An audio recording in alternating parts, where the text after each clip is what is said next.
Assalamualaikum warahmatullahi wabarakatuh.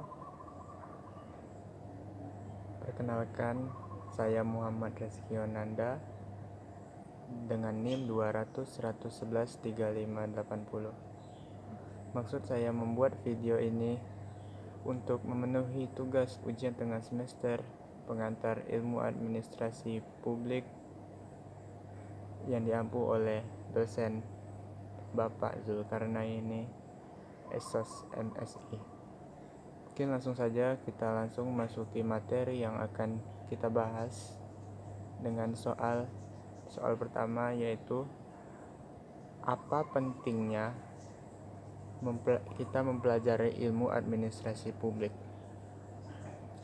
Dengan mempelajari ilmu administrasi publik, kita bisa mengetahui bagaimana proses pelayanan publik itu dibuat dan dijalankan, serta kita bisa tahu bagaimana cara untuk menciptakan suatu pemerintahan yang baik atau good governance.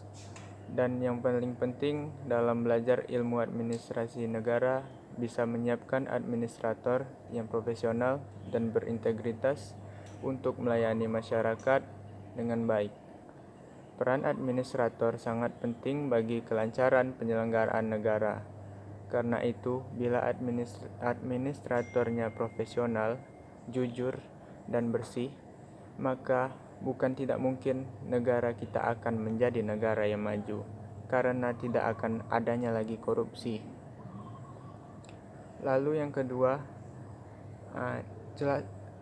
selanjutnya tahap-tahap perkembangan ilmu administrasi publik. Tahap-tahap perkembangan ilmu administrasi publik diawali dengan yang pertama, yaitu tahap survival pada tahun 1886 sampai 1930. Tahap ini sering dikatakan sebagai tahun lahirnya administrasi karena pada tahun inilah gerakan manajemen ilmiah dimulai oleh Frederick Winslow Taylor.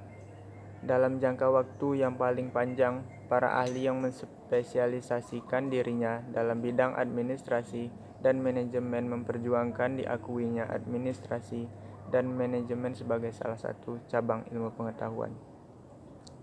Yang selanjutnya yaitu tahap konsolidasi dan atau penyempurnaan pada tahun 1930 sampai 1945. Tahap ini disebut tahap konsolidasi dan penyempurnaan karena dalam jangka waktu inilah prinsip-prinsip, rumus-rumus, dan dalil-dalil ilmu administrasi dan manajemen lebih disempurnakan sehingga kebenarannya tidak dapat dibantah lagi. Dan waktu ini gelar-gelar kesarjanaan dan ilmu administrasi dan niaga mulai banyak diberikan oleh lembaga-lembaga pendidikan tinggi. Lalu yang selanjutnya yaitu tahap human relation pada tahun 1945 sampai 1959.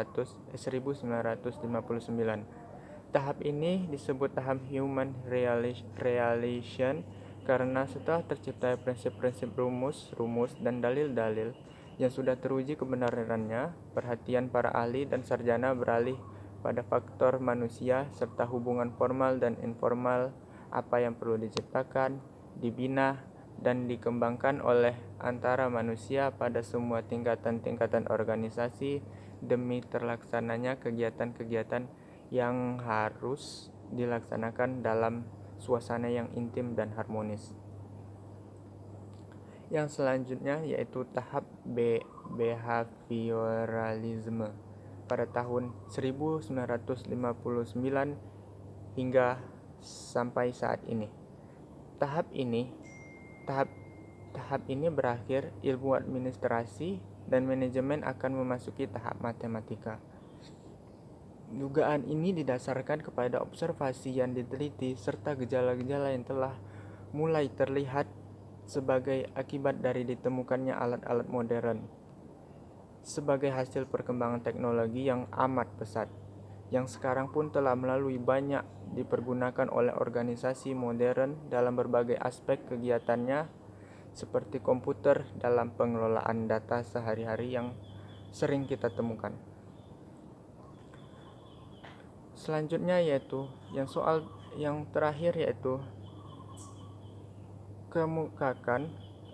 keterkaitan antara ilmu administrasi publik dengan bidang ilmu sosial lainnya yang sesuai saya presentasikan pada presentasi kelompok kemarin, yaitu ilmu administrasi publik dengan ilmu psikologi.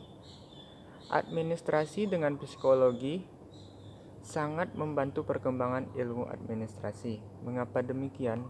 Hal tersebut disebabkan karena psikologi adalah ilmu yang mempelajari untuk mengukur, menerangkan, dan kadang-kadang mengubah tingkah laku manusia dan makhluk-makhluk lain.